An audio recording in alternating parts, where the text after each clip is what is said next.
राधे राधे विद्यार्थियों। आज का प्रश्न है कृष्ण भक्ति काव्य धारा से तात्पर्य क्या है और इसकी प्रमुख प्रवृत्तियां क्या हैं। हिंदी साहित्य के भक्ति काल के अंतर्गत चलने वाली वह काव्य धारा जिसके केंद्र में श्री कृष्ण का चरित्र विद्यमान है उसे कृष्ण भक्ति काव्य धारा कहा जाता है। इस काव्य धारा के प्रमुख कवियों में सूरदास, परमानंदास, कृष्णदास, नंददास, मीराबाई, रसखान, चतुर्भुजदास आदि आते हैं। इन सभी कवियों के द्वारा अपनी रचनाओं में कृष्ण को आधार बना करके, उनके चरित्र को आधार बना करके पदों की रचना की गई है। इन कवियों की प्रमुख रचनाओं की बात करें तो सूरदास के द्वारा लिखी गई रचना सूरसागर, सूरसारावली और साहित्य लहरी। परमानंदास के द्वारा लिखी गई प्रमुख रचना परमानंद सागर। कृष्णदास के द्वारा प्रेम तत्व निरूपण। रसखान के द्वारा सुजान रसखान।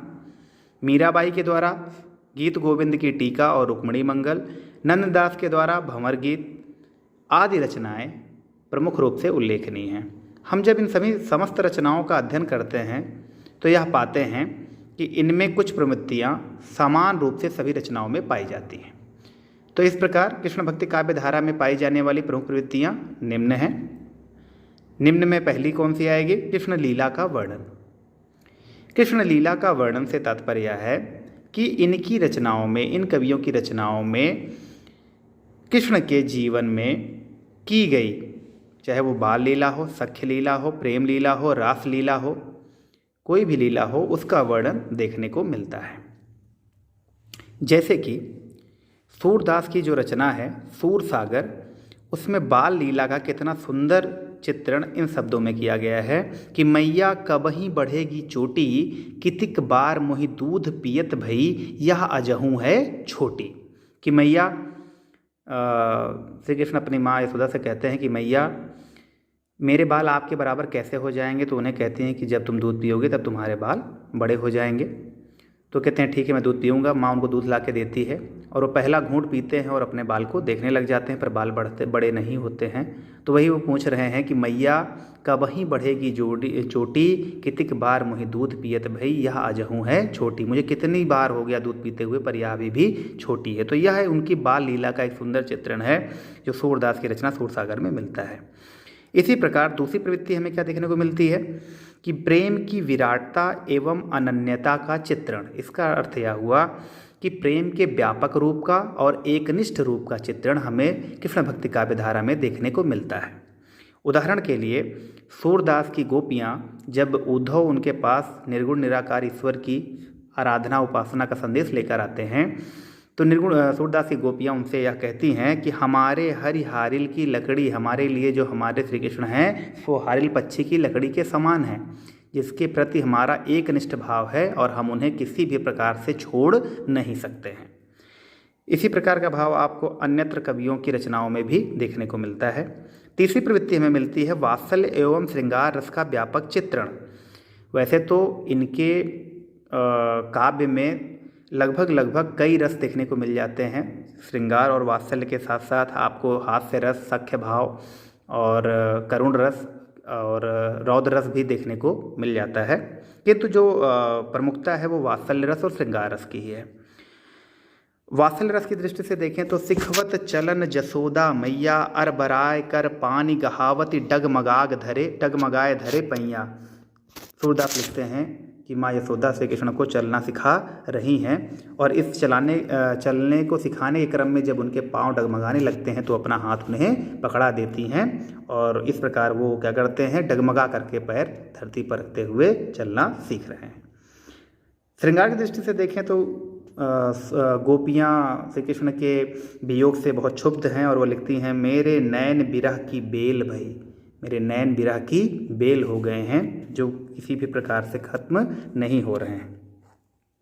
चौथी प्रवृत्ति हमें देखने को मिलती है युग बोध का अभाव।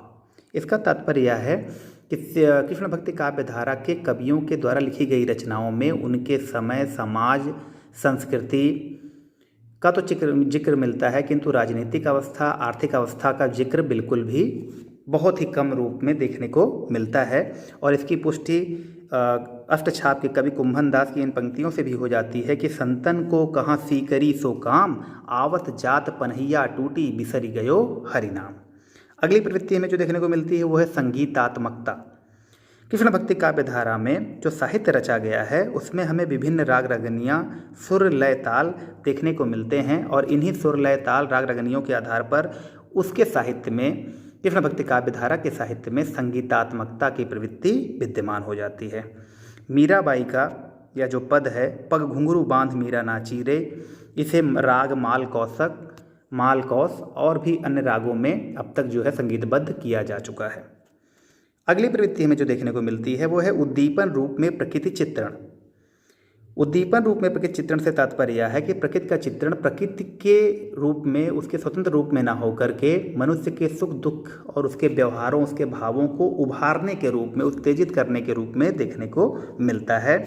जिस मधुबन में श्री कृष्ण गोपियों और राधा के साथ मिला करते थे और वह मधुबन उन्हें हर्ष प्रदान किया करता था, आज वही वियोग में उन्हें वो हरा भरा देखकर बहुत दुख प्रदान कर रहा है। और इसीलिए अपना क्षोभ प्रकट करते हुए गोपियाँ कह रही हैं कि मधुबन तुम कत रहत हरे, बिरह वियोग श्याम सुंदर के ठाढ़े क्यों न जरे, कि तुम्हें श्री कृष्ण के वियोग में खड़े खड़े जल जाना चाहिए, तुम हरे भरे कैसे हो। तो ये है उद्दीपन रूप में प्रकृति चित्रण। और एक प्रवृत्ति प्रमुख रूप से जो मिलती है वो है स्त्री मुक्ति की अभिव्यक्ति। कृष्ण भक्ति काव्य धारा का साहित्य एक ऐसा साहित्य है जिसमें स्त्री मुक्ति की कामना प्रमुख रूप से व्यक्त की गई है। इसमें व्यक्त स्त्रियां, नारियां प्रेम करने के लिए स्वच्छंद हैं, घर से बाहर निकलने के लिए स्वच्छंद हैं और अपने मन की अभिव्यक्ति को प्रस्तुत करने के लिए भी स्वच्छंद हैं। मीराबाई का संपूर्ण साहित्य, संपूर्ण काव्य हमें इस दृष्टि से बहुत ही उल्लेखनीय नज़र आता है। और उनके द्वारा ये जो कही गई पंक्ति है कि पग घुंघरू बांध मीरा नाची रे, मैं तो अपने नारायण की आपही हो गई दासी रे, यह पंक्तियाँ इस बात का ही जो है प्रमाण है कि स्त्री मुक्ति की आकांक्षा के स्वर कृष्ण भक्ति काव्य धारा के भीतर निहित हैं। तो इस प्रकार हिंदी साहित्य की भक्ति काल के अंतर्गत, सगुण काव्य धारा के अंतर्गत कृष्ण को केंद्र में रखकर चलने वाली काव्य धारा कृष्ण भक्ति काव्य धारा के रूप में जानी जाती है और उसमें ये पाई जाने वाली प्रमुख प्रवृत्तियाँ हैं। बहुत बहुत धन्यवाद।